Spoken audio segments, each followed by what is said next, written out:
All right, artists, let's get busy. Today we're on mixed media B, and this is going to be the 3D center that's blue. Now, today what we are weaving will end up being flat. It will be two-dimensional, but it's paving the way for your future projects. It says I can make a paper loom. I can weave with 2 different colors. I can glue the edges of the weaving and trim them, and I can cut off the excess. So let's go ahead and get started. First thing I'm going to do is get out my blue bucket that says mixed media B on it. I'm going to need 1 square of paper. If there's not a square, I can just get a piece and make it square for myself. And then I need 2 different colors of strips to actually weave through it. I'm going to choose 2 of this dark purple and 2 of a blue, just because they're nice contrast. So I think that I'll be able to do a really great job with them. Once I have those all done, this was supposed to be a square, remember? So I'm just gonna kind of eyeball that. If you're not too good at it, you can get a ruler, mark it off at 6 inches and cut it off, okay? I wanna go ahead and fold this in half. Now, it doesn't matter which way you fold it because it's square, right? But this part does matter. I'm gonna put the fold in my belly button. Say it to yourself, fold at your belly button. Because if you get this part wrong, it's not gonna work out. You're not gonna be very happy with it. I need to go ahead and draw some lines. So I'm gonna put a dot just a little ways down from my cut edge. And then I'm gonna do one halfway between that side and the left side of the paper. Another dot halfway between the middle and the right side of your paper. Oopsies. And then draw those lines straight down, as straight as you can. We're not perfect, we're artists. Now in between, there's a big space. In between each one of those, you need to do another dot between the edge of my first dot, straight line down.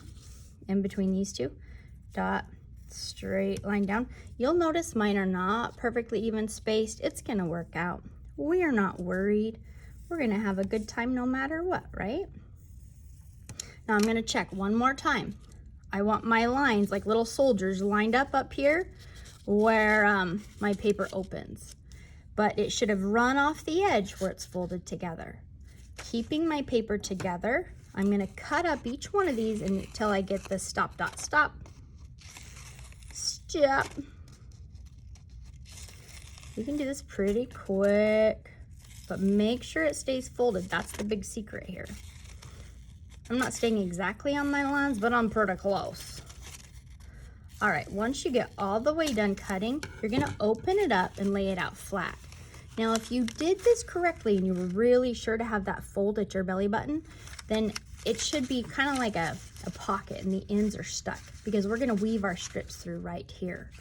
Now, let me show you a little vocabulary here.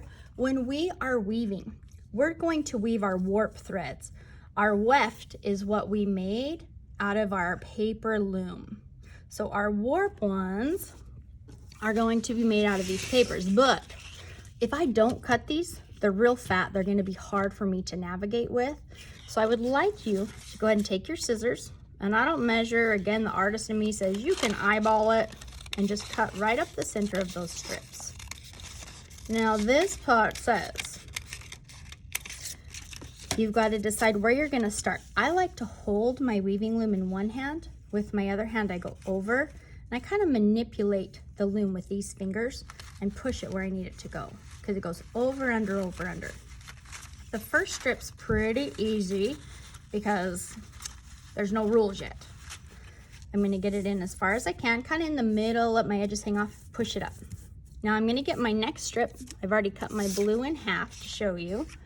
And I'm gonna go ahead, oopsies, and that one has to weave opposite of the purple. So if purple went over the yellow right here, then my blue has to start under. That's where I really need these bottom fingers to be working that loom. I'm gonna push it up. See how my blue goes under right here? And it's just gonna go the opposite. And guys, what happens when you weave is it kind of creates this little lock and it's gonna hold stuff in place. We learn this with paper because it's thicker, kind of easier to do. Slide it up. But when you do this with thread, it's what locks it in so it can't go anywhere. This is how all fabric used to be made. Now my purple one, I'm purposely gonna go purple, blue, or whatever your alternating colors are, because now I know this purple has to be the same as that one. Working it with my fingers underneath. And this is a real patience thing. You might say, oh my gosh, you're so fast. Well, I've woven a lot of paper in my day. Just gonna finish all the way through, push it to the middle, slide it up, and then I check. Purple, yellow, purple. Ooh, this one only has one blue. Purple, yellow, purple. One blue, purple, yellow, purple. One blue, purple, yellow, purple. That looks great. I'm ready to continue on with the rest of my strips. When I'm done, I'm going to just lift up the edge, use a dot of glue right here, push it down, finish it all the way, glue it all the way, cut these edges off, and then glue this entire weaving into my experiment notebook. Happy creating!